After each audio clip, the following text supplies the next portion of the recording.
청소년 여러분 안녕하십니까? 윤환철이라고 합니다. 지금부터 우리가 앞으로 지어갈 나라에 대하여 라는 제목을 가지고 여러분들과 소통을 하고자 합니다. 5개의 강좌로 저희가 기획을 했습니다. 첫 번째는 남북 북미 대화에서 바랄 수 있는 것은, 이런 제목이고요. 두 번째는 가를 수 없는 생태계 한반도 보건의료 현실. 세 번째는 나라를 짓는 사람들. 네 번째는 오늘날의 남북관계 어떤 질서를 세울 것인가. 그리고 5번째, 생명과 평화와 생명이 풍성한 공동체의 상상력, 남북관계의 현실적 이상. 이렇게 제목을 가지고 있습니다. 자, 그러면 남북 북미 대화에서 바랄 수 있는 것은, 이 대목부터 말씀을 드리겠는데, 이 부분은 남북미 정상이 그렇게 화려하게 화면에서 만나는 장면이 연출되었는데도 불구하고 지금 왜 남북관계가 이렇게 진전이 없는가? 그러면 우리는 그런 화려한 화면 뒤에 어떤 관계의 진전을 기대해야 하는가 하는 내용을 담고 있습니다. 본격적인 시작에 앞서서 이제 곧 2021년입니다. 2021년이 역사적으로 어떤 시간인지를 한번 살펴보고 넘어가겠습니다.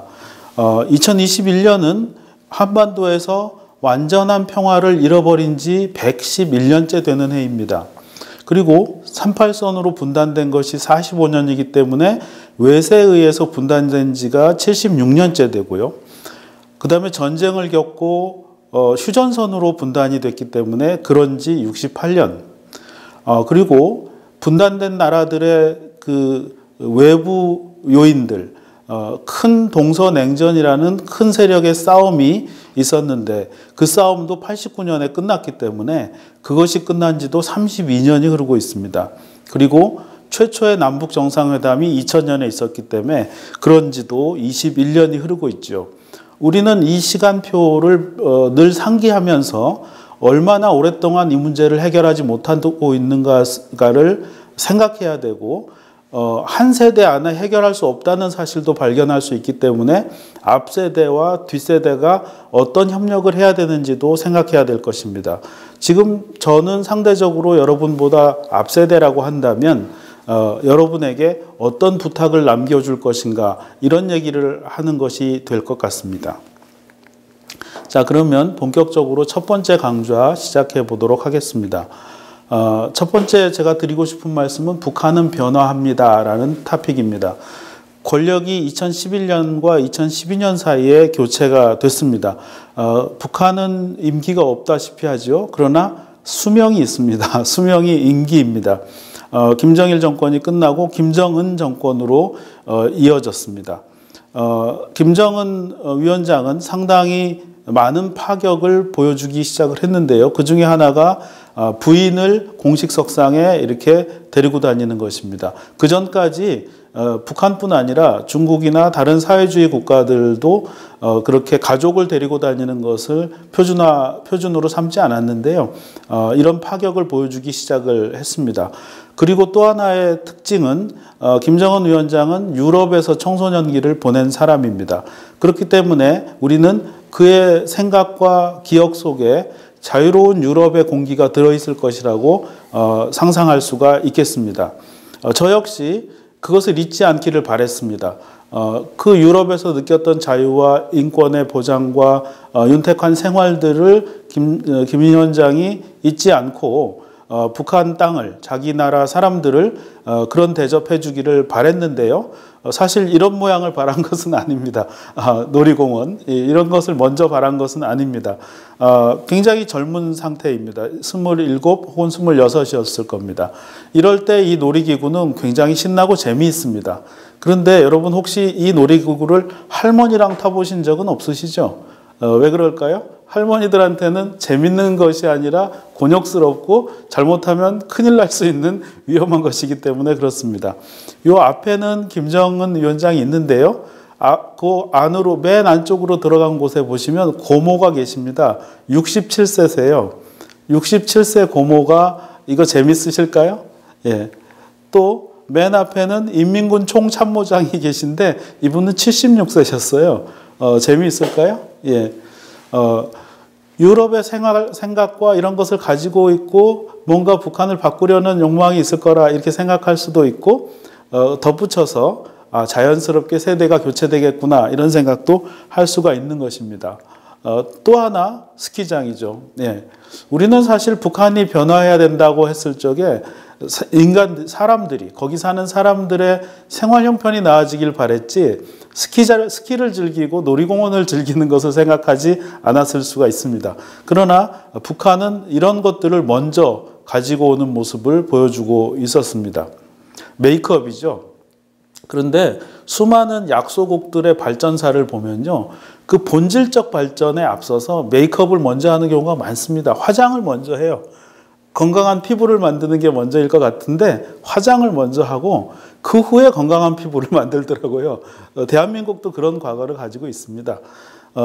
또 싱가포르에서 이제 트럼프 대통령과의 회담을 준비할 때 이분은 참지 못하고 야경을 구경하러 나오죠.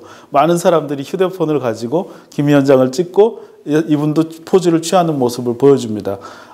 이제 은둔한 나라의 어떤 은둔자 지도자에서 일반적 지도자로 이렇게 대비하는 듯한, 그리고 사실 본인도 이런 것들을 자유롭게 활보하고 싶은 그런 욕구가 있었을 것입니다. 이 그림은 뉴욕타임즈가 2019년에 그려서 낸 그림인데요. 저기에 이렇게 펼쳐진 것이 장마당입니다. 장마당의 초기 형태가 거리시장입니다. 영어로는 로드사이드 마켓 이렇게 돼 있는데요. 그냥 사람들이 지나다니는 길에서 사람들이 장사를 하기 시작했습니다. 사실 90년대 고난의 행군 시기에 수많은 사람들이 굶주렸는데 그 굶주렸던 이유가 무엇이었냐면 거래를 할 수 없었기 때문이었습니다. 북한 사람들에게 거래를 할 수 있게 함으로써 이제 굶주림에서 어느 정도 자력으로 헤어나올 수 있는 그런 실마리가 제공되었던 것입니다. 그런데 사회주의 계획 경제에서 시장이라는 것은 근본적으로 용납할 수가 없는 것입니다. 자유시장이라는 것은. 그래서 북한은 여러 차례 시장을 옥죄이려고, 규제를 하려고 노력을 많이 했습니다. 예를 들어서 60세 이상의 여자만 장사할 수 있다. 아니면 오후 5시 이후에만 장사할 수 있다. 이런 규칙들을 세우려고 했으나 북한의 인민들이 그것을 받아들이지 않았습니다. 그리고 대들었고 결국 북한은 시장을 막는 것은 불가능하다는 것을 깨닫게 됐고요. 이후에 어떻게 됐을까요? 예. 아래쪽 사진을 보시면 장사하는 아주머니들이 비슷한 조끼를 입고 있는 것을 보실 수 있습니다. 무슨 뜻이냐? 자릿세를 납부했다는 뜻입니다. 예, 북한은 시장을 만들어주기 시작했고 그 시장에서 장사하게 하고 그 자릿세를 걷는 방법으로 정책을 완전히 바꿨던 것입니다. 미국 사람들이 되게 북한이 궁금했던 것 같아요. 그러자 이제 미국 사람들이 가지고 있는 건 위성이거든요. 위성으로 신의주를 관찰하고 있었습니다. 보시면은 신의주의 최하동이라는 곳에 시장이 있는 것을 보실 수 있고 연도별로 시장의 지붕이 바뀌었다든지 하는 모습을 볼 수가 있는데 이 구석에 보시면 2012년에 갑자기 시장이 사라졌습니다. 싹 없어진 것처럼 보이잖아요. 그런데 그 후에 위성이 잡은 사진을 보시면요. 예, 맨 위에 조그만 것이 그 없어진 그 터고 이것은 줌 아웃해서 본 거죠. 예. 그 시장보다 2배 혹은 거의 3배 가깝게 시장이 커진 모습을 볼 수가 있었습니다. 우리나라 연구자들이 그래서 북한의 시장을 연구한 자료가 16년에 나왔습니다. 2016년에 보니까 전국에 404개의 시장이 존재하고 있었습니다. 그리고 북한 주민들은 더 이상 배급을 기다리지 않았습니다. 배급 의존도가 30%, 20% 이하로 떨어지기 시작했습니다. 그럼 어디서 식량과 생필품을? 예, 시장에서 식량과 생필품을 구하고 있었던 것입니다. 2018년에 삼성의 내부 보고서가 하나 나오는데요. 제가 살펴봤습니다. 그랬더니 김정은 위원장이 어디를 다녔는지를 지도에 매핑을 해봤더라고요. 보니까 이전에는 군부대 위주로 다녔던 그 현지 지도가 시장, 생산 공장, 관광 개발 지역, 뭐 이런 곳을 다니고 있다는 것을 매핑을 할 수가 있었습니다. 이것을 통해서 북한이 또 어떻게 변화하고 있구나, 북한 지도부의 욕망이 무엇이구나라는 것을 저희가 알 수 있게 됐던 것입니다. 그래서 그 삼성의 보고서는 이런 4가지를 예측을 하고 있습니다. 첫 번째, 이 백두 혈통은 자기 혈통의 집권 상태는 유지하려고 할 것이다. 그런데 그 모델이 우리 생각처럼 뭐 중국이나 베트남이냐, 그거는 아닐 수 있다. 오히려 스웨덴, 태국, 제가 하나 추가하자면 싱가포르. 왜 그렇죠? 이 나라들은 군주가 살아있는, 왕이 살아있으면서, 싱가포르는 아니라고 하실 수 있지만 싱가포르도 한 집안이 여러 해째 다스리고 있습니다. 여러 대째. 왕과 어떤 핵심 그 혈통이 존재하면서 잘 사는 나라들입니다. 이런 것을 혹시 택하지 않겠느냐 하는 예측을 하고 있습니다. 두 번째, 2022년이 김일성 110년, 김정일 80년 되는 해인데, 이때 어떤 새로운 지도 이념을, 이전에 낡은 이념이 아니라 새로운 지도 이념을 발표할 것이다. 이런 예측이죠. 세 번째, 군사에서 경제로 정책은 완전히 바뀌었다 하는 것은 이건 관찰 결과입니다. 그리고 김정은 위원장이 인민의 어떤 존경과 권위를 얻을 수 있는 방법은 경제적 성과 없이는 불가능하다. 이렇게 판단하고 있습니다. 그리고 마지막 4번째, 비핵화라는 것의 완성은 결국 정치에서 그치지 않고 경제다. 경제이고 그 경제는 열린 시장을 막을 수 없다. 이걸 불가역적 시장화라고 이야기하고 있습니다. 이런 그 예측들을 통해서 북한은 열릴 것이고 그 열림과 동시에 비핵화도 이끌어낼 수 있다라는 가능성을 이제 이 기업체들이 점치고 있었던 것입니다. 2007년으로 잠깐 가보겠습니다. 2007년에 경제협력협의사무소라는 것이 설치되는데 개성공단을 운영하기 위한 곳이었습니다. 저는 이곳을 가끔 회의실로 이용을 했었거든요. 그러면서 드는 생각이 여기 개성공단만이 아니라 남북이 함께 모일 수 있는 남북의 대표부가 설치되면 좋겠다라는 소원을 제가 가지고 있었는데 정말로 2018년에 그 건물을 리모델링 해가지고 남북 공동연락사무소라는 것이 생겼습니다. 여기 층별 안내를 한번 보시면 말이죠. 2층은 남측 사무소입니다. 4층은 북측 사무소예요. 그리고 그 가운데 3층은 회의실이에요. 남한 공직자들과 북한 공직자들이 같은 건물에서 근무하고 있고 회의가 필요할 때는 그냥 한 층만 이동하면 모일 수 있는 이런 체제로 돼 있었던 겁니다. 저는 굉장히 마음으로 박수를 쳤고 언젠가는 저도 혹시 갈 수 있지 않을까 이런 생각을 또 하게 됐습니다. 상당히 마음이 부풀었죠. 뿐만 아니라 거기서 저한테 연락도 왔어요. 이러이러한 일을 좀 도와주면 좋겠다. 그래서 너무 기뻤죠. 명함을 받았는데 저 명함 한번 보세요.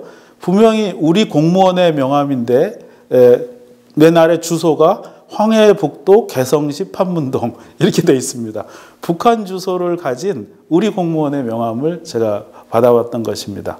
그런데 여기까지는 좋았는데 조금 수상했어요. 이렇게 사무소를 열어놓고 회의를 안 하는 거예요. 소장회의를 주기적으로 하기로 약속해놓고 6개월 동안 안 해요. 그게 언제였나? 하노이 회담이 결렬되자, 실패하자 갑자기 그렇게 하는 거예요. 그리고 나서 3월 달에는 직원들을 다 철수시킨 거예요. 물론 3일 만에 복귀를 시키긴 했지만은 굉장히 그 예상외에 기대하지 않은 그런 이제 조치였습니다. 소장 대리도 수개월째 공석인 상태도 있었고요. 저도 많이 실망했고 제가 그 전원 철수했을 때는 제 페이스북에 썼어요. 빨리 다시 출근시켜라. 이렇게 이제 썼는데 실제로 3일 후에 출근을 하더라고요. 그래서 저는 이제 제가 시켜서 한 것처럼 착각을 하고 있습니다만은 그런 일들이 있었습니다. 그러면 이런 충격을 줬던 그 하노이의 정상회담 노딜이라고 하죠. 합의가 무산된 일이 있었는데 이때 뭐 왜 무산됐느냐 여러 말이 많았습니다. 그런데 트럼프가 왜 트위터로 가장 먼저 말하는 사람 아닙니까? 트럼프 자신이 이것은 이 회담의 본질적 그 의제 때문에 무산된 것이 아니라 이 중요한 회담을 하고 있는데 국내에서는 트럼프 대통령에게 불리한 청문회가 열리고 있었거든요. 그것에 대해서 굉장히 기분 나쁘다는 표시를 하고 이 work to work 이 회담장을 박차고 나와버린 그런 이유가 됐다라고 트럼프 자신이 밝히고 있었던 겁니다. 그렇게 해서 관계가 이제 완전히 끝나나 했지만 2019년 6월에 갑자기 또 트위터로 트럼프 대통령이 만나자 이래가지고 이런 판문점 회담이 이어졌던 것을 알 수가 있습니다. 요거에는 조금 뒷 배경이 하나 존재하는데 조금 이따가 다시 말씀을 좀 드리도록 하겠습니다. 자, 그러면 우리는 이 트럼프라는 지금 아직은 현직이죠. 이 대통령이 굉장히 역사적으로 없었던 일, 최초의 일을 벌였는데 이게 그렇게 뭐랄까 정상적인지 아니면 파격적인지를 좀 살펴볼 필요가 있다고 생각합니다. 미국이 공산주의 국가하고 전쟁을 했죠. 최소한 2건의 전쟁을 했습니다. 그리고 다시 그 공산주의 국가와 수교, 그러니까 친구가 됐습니다. 얼마 걸렸는지를 제가 그래프로 표시해 본 것입니다. 첫 번째 미국의 공산주의 국가의 전쟁은 미중전쟁입니다. 중국하고 미국이 언제 전쟁을 했나요? 예. 6.25 전쟁의 3분의 2 정도가 미중전쟁입니다. 비중으로 보나 기간으로 보나 그렇습니다. 그래서 전쟁 기간은 우리의 6.25 전쟁 기간하고 똑같은데 25년, 그러니까 전쟁이 끝난 지 25년 7개월 2일 만에 미국과 중국은 수교를 합니다. 미국이 먼저 수교하자고 했습니다. 그리고 공산주의 중국과 수교하기 위해서 자유주의 대만을 버렸어요. 하나의 중국 정책이라는 것이 있었기 때문에 둘 다 택할 수가 없었습니다. 미국은 그런 일을 기꺼이 했습니다. 두 번째, 베트남하고 전쟁을 치렀습니다. 저희 삼촌 세대가 여기에 참전해서 피를 흘렸습니다. 굉장히 오랫동안 전쟁을 했는데요.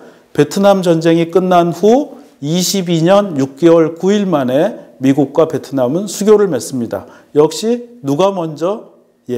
미국이 먼저 수교하자고 했고 오히려 베트남이 저항을 하자 미국은 베트남에 대해서 경제 제재를 가합니다. 그래서 수교하지 않고는 못 베길게 만들어가지고 수교를 합니다.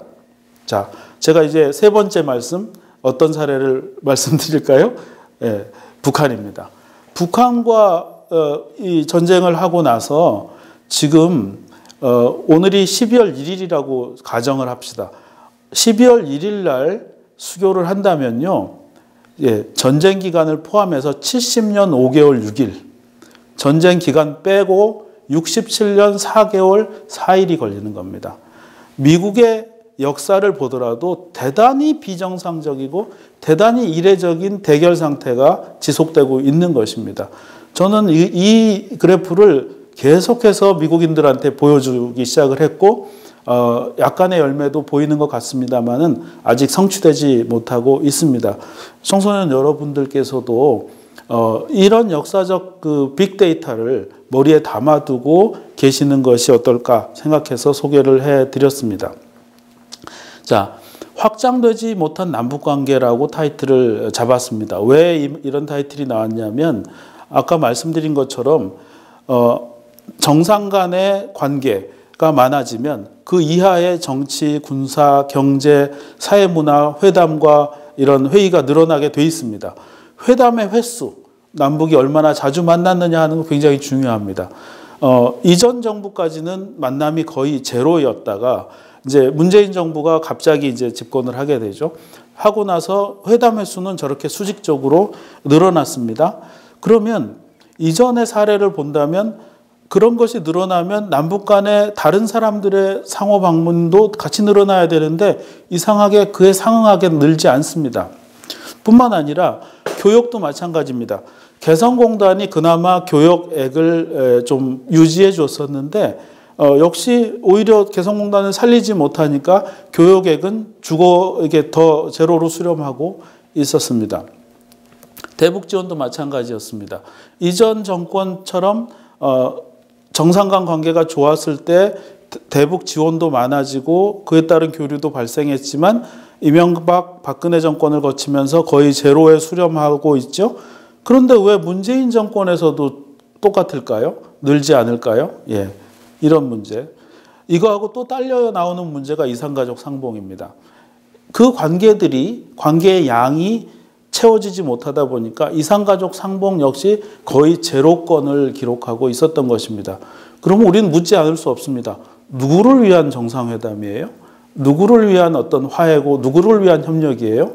실제 남한 사람이든 북한 사람이든 그 고통이 덜어지는 것이 아니라 또 그 기대감이 채워지는 것이 아니라 계속 연속되고 있는데 이런 이제 생각을 할 수밖에 없었던 것입니다.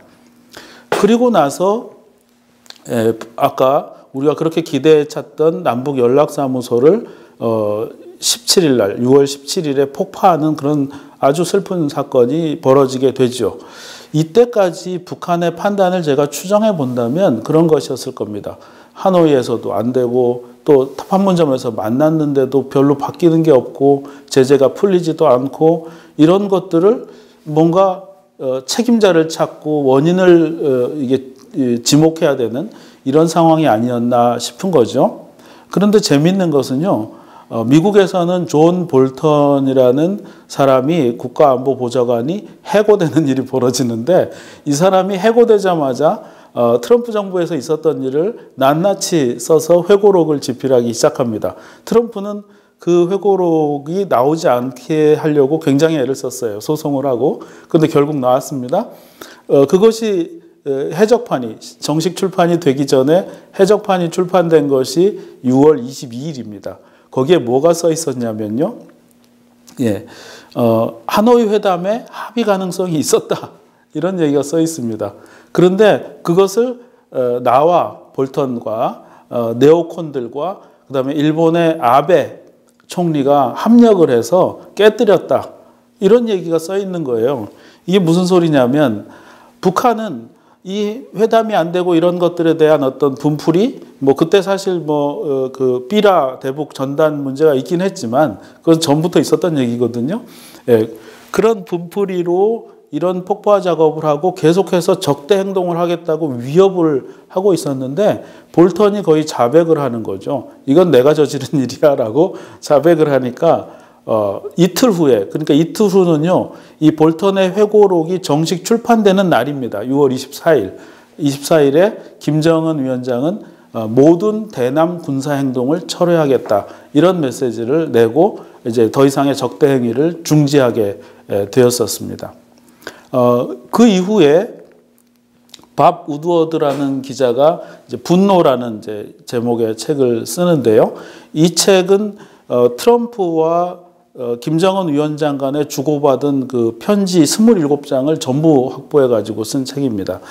이 책에서 제시하고 있는 김정은 위원장의 편지 2장이 먼저 나왔었는데요. 여기에 보시면 김정은 위원장은 트럼프 대통령한테 깍듯이 각하, Your Excellency라는 말을 쓰면서 높여줍니다. 그리고 무슨 말을 하냐면 이 두 번째 회담을 촉구하면서 판타지 영화의 한 장면을 연상시키는 저와 각하의 또 다른 역사적 만남 이런 얘기를 하고요. 그 다음에 우리 사이의 깊고 특별한 우정 또 북미 관계의 진전을 이끄는 마법의 힘 이런 정말 판타지 소설에 등장할 것 같은 대사가 이 편지에 잔뜩 등장하는 것을 볼 수가 있습니다.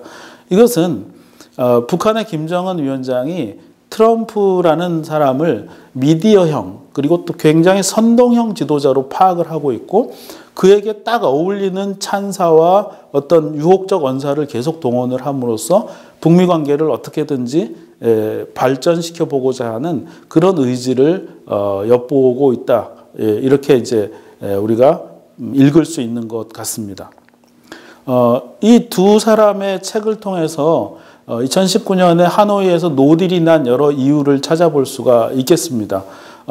우리 역시 북한과 친밀성도 있고 또 군사적 적대성도 가지고 있고 다른 나라들도 다 친밀성과 적대성을 골고루 가지고 있습니다. 우리는 어떻게 하든지 적대성을 떨어뜨리고 친밀성과 평화의 진전을 가져와야 되는 입장이기 때문에 협상을 중재하고 일본에게 미국에게 이렇게 영향력을 미치고 있는 상태인데 아까 볼턴이 고백한 것처럼 미국의 네오콘 세력들을 모아서 그다음에 바다 건너 아베의 그 지원을 또 모아서 계속해서 트럼프 행정부 내에 협상파들을 압박을 해가지고 협상이 안 되게 만들고 있었다 하는 것을 우리가 이런 관계 동학을 통해서 알 수가 있었습니다. 그러면 자, 금년 이후로 어떤 관계가 돼야 되느냐 하는 것이죠. 저의 소견도 들어 있습니다. 대한민국은 이 모든 관계의 허브 혹은 중재자로 계속 역할을 해야 되겠습니다. 지금 북한의 김정은은 그대로 있지만 일본 정권 바뀌었습니다. 또 미국의 정권이 바뀌고 있습니다. 조금 있으면 대한민국의 정권도 바뀌게 됩니다. 항상 이런 역학 속에 우리는 들어있고 일본에게 대해서는 그저 방해만 안 했으면 참 좋겠다 하는 생각을 할 정도로 기대치가 조금 떨어져 있습니다. 다행스러운 것은 일본의 대외 정책은 미국의 아류로 계속 가고 있습니다. 그러니까 미국이 움직이면 일본은 큰 변수가 되지 않을 수도 있습니다. 방해만 하지 않으면 됩니다. 이제 트럼프 볼턴도 이제 아웃됐고 트럼프도 곧 임기를 마치게 되겠습니다. 어떤 분들은 트럼프 대통령이 북한하고 대화하려 했기 때문에 좀 더 나은 것 아니냐 하는 시각도 계십니다. 일부 그렇습니다. 그러나 트럼프 대통령의 이 본질적 특성은 조금 장사꾼 기질입니다. 평화 혹은 갈등을 유발하고 그 부산물로 자기 이득을 챙기는 스타일이라서 우리한테도 당장 주한미군 주둔 비용을 5배를 올려가지고 5조를 내놓으라고 한 그런 슬픈 역사가 있습니다. 제 소원으로는 이제 바이든 정권이 되겠죠. 미국 민주당 정권은 예전에 가졌던 이 북한 방치 전략, 이것을 전략적 인내라고 표현은 그럴싸하게 했는데요. 사실상 아무 일도 안 한 것입니다. 그 아무 일도 안 하는 동안에 북한의 핵 능력은 수직적으로 향상이 됐죠. 그것을 답습하면 안 되고요. 그것을 반성을 하고, 그러나 트럼프가 닦아놓은 대화 모멘텀은 이어받았으면 좋겠다 하는 생각을 해봅니다. 최근에 들리는 뉴스는 바이든 행정부가 북한 문제에 대해서 관심이 많았고 의원 시절부터 많았고 특별히 나포되어 있는 미군 군함인 푸에블로호에 대한 송환도 추진할 뜻이 있다고 하니까 그런 계기를 통해서 북미 대화가 다시 이어질 수 있으면 좋겠다. 두 번째, 대한민국 정부는 계속해서 관계의 허브 역할, 윤활유 역할을 할 수 있어야 한다. 이건 이제 우리가 누구를 뽑느냐 이거의 문제가 되겠죠. 세 번째, 북한에게 하고 싶은 말입니다. 북한은 남북 관계를 이 더 큰 세력인 미국과의 관계를 만드는 도구 혹은 그냥 통로로 이용하려는 생각을 가지고 있었는데 저는 그 생각은 고쳐야 된다고 봅니다. 남북 관계는 본질입니다. 우리가 평화를 추구하고 뭐 어떤 분들은 통일을 추구하는 것조차도 누구를 위해서, 한반도의 남북한에 사는 사람들을 위해서 하는 것이 아니겠습니까? 그렇기 때문에 정상 간 관계가 풍성한 만큼 사람들과 일반 주민과 남북의 주민들 간의 관계, 서로 돕는 관계, 이런 것들이 증진돼야 된다는 것을 북한에 분명히 말해주고 싶습니다. 유튜브는 북한에서도 볼 수 있습니다. 이 말은 제가 북한 들으라고 하는 말이고 여러분도 여러분의 페이스북이나 트위터를 통해서 말할 수 있습니다. 말해 주시기 바랍니다. 비무장지대에서 우리가 소확행, 소박하지만 확실한 행복을 거둘 수가 있습니다. 무슨 뜻이냐면 북한에 대한 제재가 안 풀리더라도 할 수 있는 일이 많아요. 1953년에 맺은 정전협정에 어떻게 되어 있냐면 한강 하구에는 민항 선박이 다녀도 돼요. 그렇게 삼엄하게 하지 않아도 됩니다. 두 번째, 비무장지대에선 어떤 적대행위도 할 수가 없어요. 세 번째, 도로가 있죠. 남한에서 남한으로 가는데 길이 막혔죠. 그럼 북한으로 잠시 돌아와도 됩니다. 역도 마찬가지예요. 북한에서 북한으로 다니는데 길이 끊기거든 남한으로 돌아가도 됩니다. 이게 1953년에 맺은 약속에 있습니다. 전사자나 유해나 어디다 묻었다, 어디다 내줄게 하는 자료도 교환할 수가 있습니다. 이산가족 상봉도 할 수 있고 DMZ 자유관광도 할 수 있고 여러 가지 할 수 있는 일이 많습니다. 북한 당국에 말합니다. 왜 할 수 있는 걸 안 하면서 큰 어떤 세력과의 만남만 추구하고 있죠. 역으로 이러한 아름다운 일들을 많이 하면서 회담을 진행해야 여론이라는 것이 움직이게 되고 그 그림을 본 사람들이 비전을 갖게 돼서 정상 간의 만남, 큰 세력 간의 만남을 지지하게 되는 것입니다. 이것을 절대 잊으면 안 됩니다. 당장에 할 수 있는 일을 해야 합니다. 예. 여기까지 첫 번째 강좌 마치도록 하겠습니다. 감사합니다.